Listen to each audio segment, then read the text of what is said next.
Are you tired of having trouble with Soundswitch? Have you just given up on Soundswitch and gone to other lighting ecosystems? Chauvet, ILS, Wolfmix, other software? Well, this video is for you.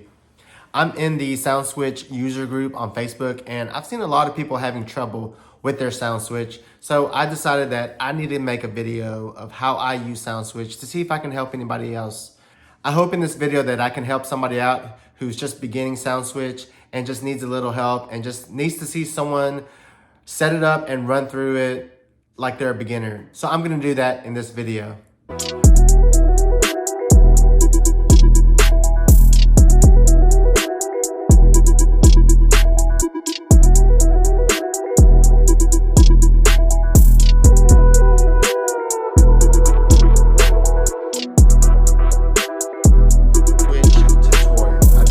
Something like this for a while, never had the chance to get around to it, but this is the video where I'm going to show you basic beginner Soundswitch tips tutorial. So this is it.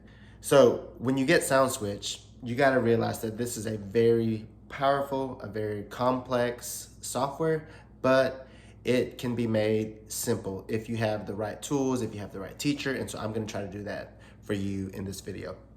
First of all, what I've got right here, my little workstation, I got my laptop.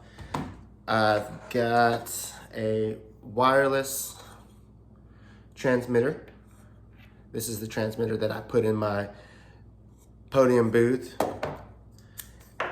Also, you'll need the Soundswitch. I got the micro USB dongle, and there's the Soundswitch embossed logo there. I'm going to connect it to my wireless DMX in, just like that. And the other end is a USB-A. I'm going to connect that to my USB hub here. It's going to go in there. And my MacBook Pro that I'm using takes USB-C. And so it's going to connect there. I'm also going to plug in my transmitter, or my receiver actually, with some power, and it turns on there. And for my light, I have a Rockville rock wedge. It's not on right now, but it is battery powered. Love these lights. And then I'm going to go ahead and turn it on. And you see that it shows you it's on DMX channel 259. And I have the wire, you have to make sure that your wireless DMX code is matching with the receiver channel as well. So I've got it on my receiver. It says it is an ID3, and so anytime you go to change, you got to make sure that they're on the same channel. Now I believe channel 1 is red, so that's channel 1, but I'm on 3, so channel 3 is actually this color here, right there. So it is on, I believe, the correct channel. And then I've got my software that I'm gonna open up here. Open up Soundswitch. I'm gonna do a screen recording here. Now as Soundswitch opened up and connected to the receiver, my fixture started blinking. So whenever it's blinking like that, and it's mine blinks green, that means that it is talking with the receiver. If it is not blinking, that means it is not talking.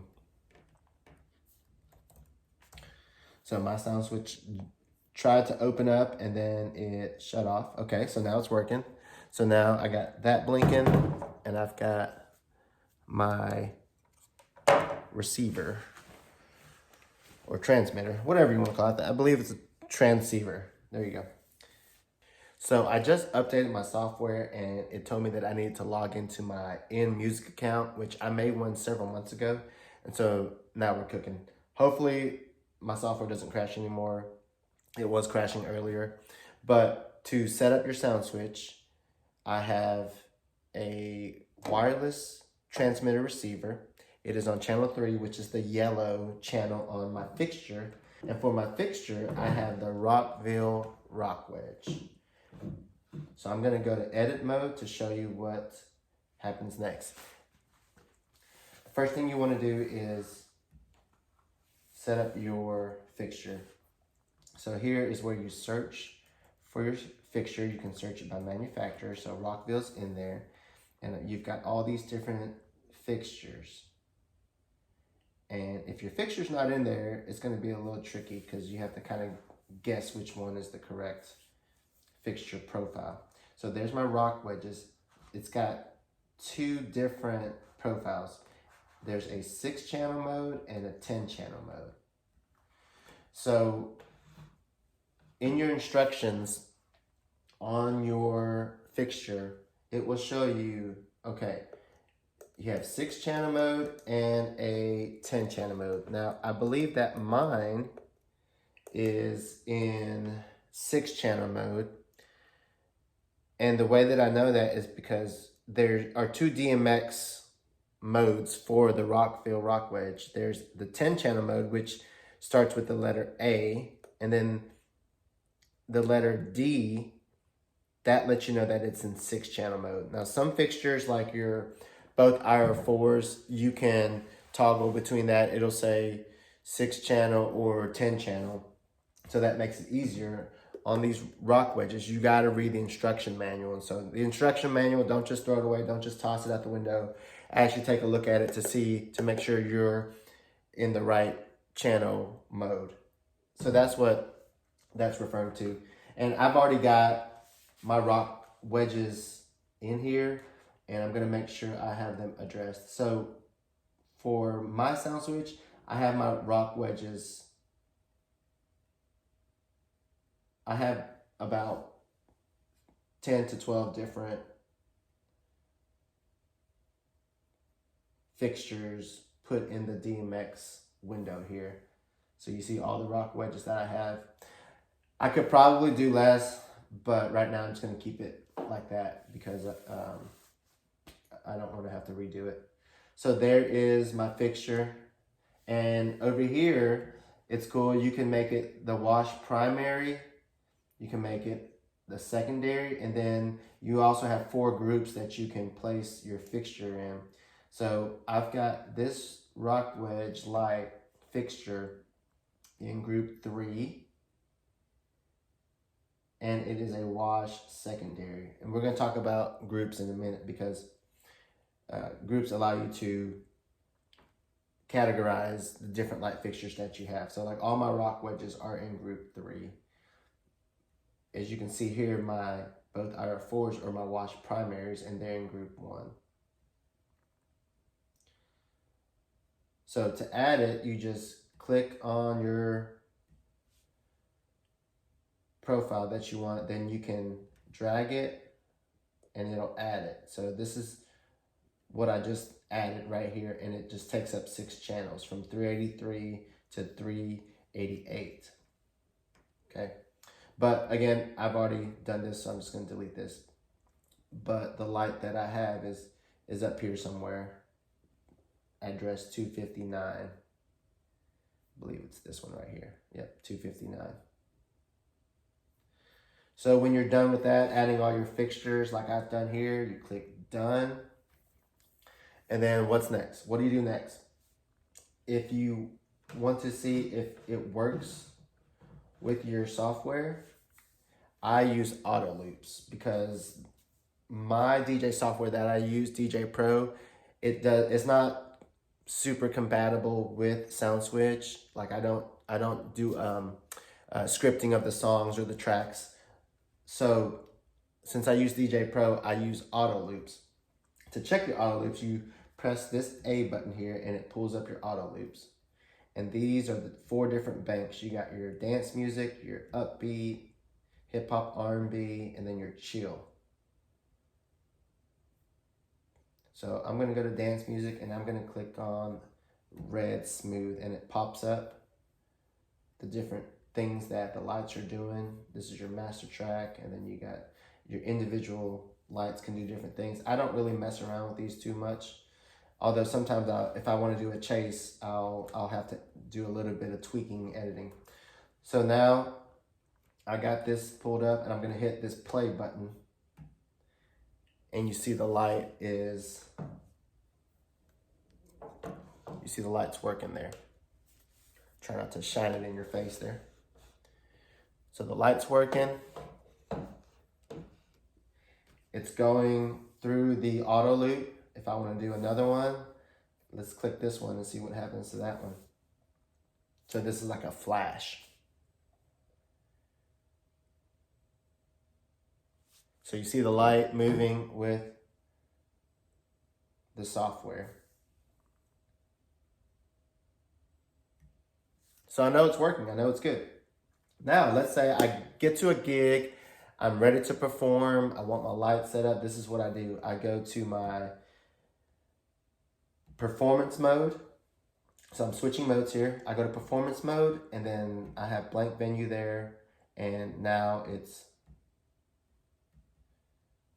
connected. There are a few things you can change. You can do Ableton Link, you can do BPM detection, MIDI, or your DJ software. I don't have virtual DJ, but here's some other settings that you can change there. I typically just do BPM detection or Ableton Link. So let's do BPM detection. It's just this little toggle switch there. I'm gonna turn that on, and it'll detect the BPM of whatever song is happening. Let me click here for MIDI to go back to this window. You got your performance mode, your auto loops, your static looks, you edit mode, external mixer, standalone. I don't really use those, but so I typically just go to performance mode or auto loops.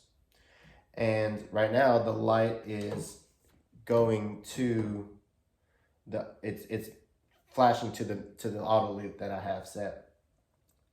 And so it's working. If I want to change my color to red, I can hit the red.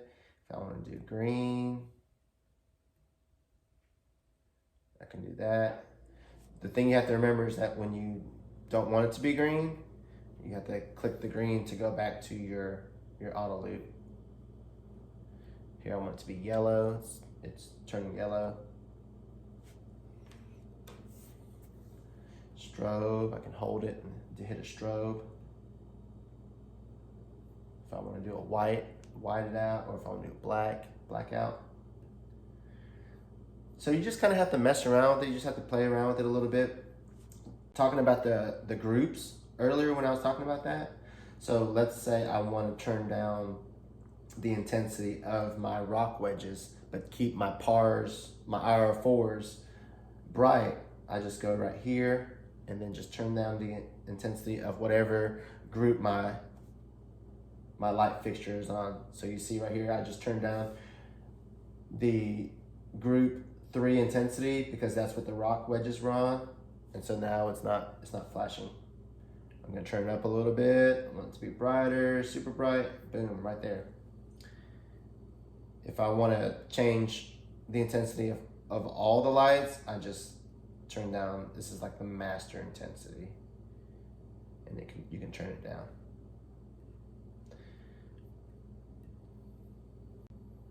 But yeah, that's how I use my Soundswitch. Pretty simple for me because I've used it so many times and I've just kind of done trial and error to figure it out. And so if you have any questions, let me know in the comment section below. Thank y'all so much for watching this video. I hope you learned something. This is DJ So, Daddy by day, DJ by night. God bless.